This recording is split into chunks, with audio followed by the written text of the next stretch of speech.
Hi everyone, welcome back to my channel. আমার চ্যানেলে তোমাদের সবাইকে স্বাগত জানাই। আবারও প্রতিদিনের মতো আবারও একটা ডিজাইন নিয়ে চলে এলাম, আলতার ডিজাইন। যে ডিজাইনটা এই যে আমি শুরু করেই দিয়েছি, দেখতে পাচ্ছ রাউন্ড মতো করে নিয়েছি তুলি দিয়ে। এখন আর আমি বড় তুলি দিয়ে করি না, আমি যেই তুলি দিয়ে সরু সরু কলকা করা যায় যেই তুলি, সেই তুলি রেখেছি এই আলতা করার জন্য। তো দেখতে পাচ্ছ প্রথমে আমি গোল একটা করে নিয়েছি, গোলের বর্ডারটা খুবই মোটা করেছি, তারপরে একটু হালকা সরু করে দিয়েছি। তোমাদের অনেক রিকোয়েস্টে তোমাদের অনেকে আমাকে রিকোয়েস্ট করেছো যে দিদি ভিডিওটা একটু আস্তে করলে ভিডিওটা ভালো হয়, বেশি স্পিডে দিলে ভিডিওটা আমরা কিছু বুঝতে পারছি না। তো তার জন্য ভিডিওটা একদম করা আছে, আস্তে করা আছে।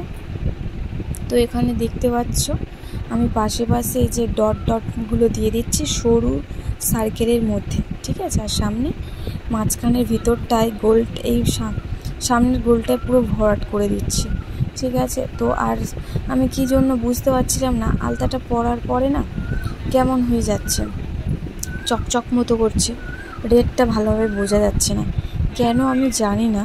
তো তোমাদের যদি কারো জানা থাকে প্লিজ আমাকে জানিও কেন এরকম হচ্ছিল, আমি বুঝতে পারছিলাম না কেন এরকম হচ্ছিল। তো মাঝখানের আমার বেসটা করা হয়ে গেছে, তো আমি পাশেরটা করছি, দেখো পাশের বেসটা করে নিচ্ছি।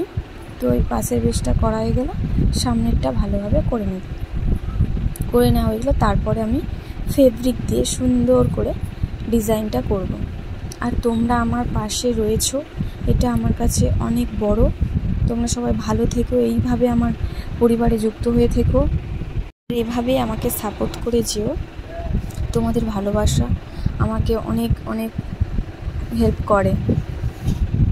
তো দেখো আমার দুটো পায়ে কমপ্লিট হয়ে গেছে আলতাটা পরা, ঠিক আছে, আলতার বেস করা। তো এখানে আমি বুঝতে পারিনি, ভিডিওটা চালু করিনি, তার মধ্যে আমি ডটগুলো লাগাতে শুরু করে দিয়েছিলাম, ওর জন্য এই জায়গাটা একটু প্রবলেম হলো, যে ডিজাইনটা করার পরে আমাকে ভিডিওটা চালু করতে হলো, তার জন্য একদমই সরি। তো ডিজাইনটা তোমরা শেষ পর্যন্ত দেখো কেমন হয়েছে, অবশ্যই কিন্তু আমাকে কমেন্ট করে জানাবে। যদি ভালো লাগে অবশ্যই কিন্তু একটা লাইক করে দিও আর সাবস্ক্রাইব করে পাশে থেকো। যারা নতুন আমার ভিডিওগুলো দেখছো তারা যদি মনে করো এরকম ডিজাইন দেখার জন্য, তাহলে চ্যানেলটাকে সাবস্ক্রাইব করে রাখতে পারো, এরকম আরও নতুন নতুন আলতার ডিজাইন পাওয়ার জন্য।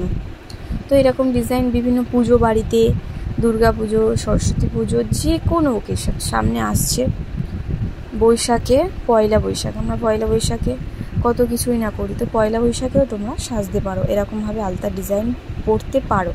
স্ত্রী মানুষরা এরকম পরলে খুবই ভালো লাগে। তো বন্ধুরা দেখতে পাচ্ছ সামনের ডিজাইনটা কেমন রেখেছি, একটু কোণ মতো করে, তার মধ্যে প্রথমে আমি মোটা একটা দাগ টেনেছি, তারপর একটা সরু দাগ টেনেছি, টানার পরে জাস্ট ডট ডট দিয়েছি। কত সিম্পল দেখতে পাচ্ছ তো, কোনো কিছু কঠিন নয়, সব কিছু সহজ। যদি আমরা একটু প্র্যাকটিস করি, যদি আমরা একটু চেষ্টা করি, সব কিছুই সহজ, সবাই সব কিছু পারবে, ঠিক আছে। তো আমার এই গোলটা না মনে হচ্ছিল কিছু একটা ফাঁকা ফাঁকা, তো তার জন্যই মাঝখান দিয়ে একটা সাদা একটা সার্কেল করে দিচ্ছি, জাস্ট ফাঁকা জায়গাটা দেখতে পাচ্ছি, এবার যেন ঠিক হয়েছে। আর এখানে এই সাদা ডটগুলোতে বড্ড যেন মানাচ্ছিল না, তার জন্য আমি সাদার মাঝখানে একটু আলতা হালকা করে দিয়ে দিয়েছি।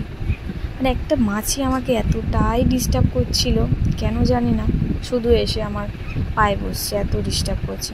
তো গাইস দেখো এপারে হয়ে গেল, ওপারটাও করে নিচ্ছি। দেখো আমার ডিজাইনটা প্রায় কমপ্লিটই হয়ে গেছে। তো গাইস তোমরা দেখো ডিজাইনটা কেমন হলো, অবশ্যই কিন্তু তোমরা কমেন্ট করে জানাবে।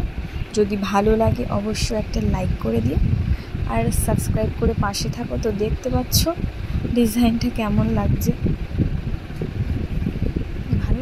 তো যারা নতুন আমার এই ভিডিওগুলো দেখছো প্লিজ যদি ভালো লাগে অবশ্যই একটা সাবস্ক্রাইব করে আমার পাশে থেকো। তো যদি ভালো লাগে একটা লাইক করে দিও আর শেয়ারও করে দিও। তো এতক্ষণ ধরে ভিডিওটা দেখার জন্য অনেক অনেক ধন্যবাদ। আবার দেখা হবে নেক্সট কোনো আলতার ডিজাইন নিয়ে তোমাদের সাথে। তো তোমরা সবাই ভালো থেকো, সুস্থ থেকো, টাটা।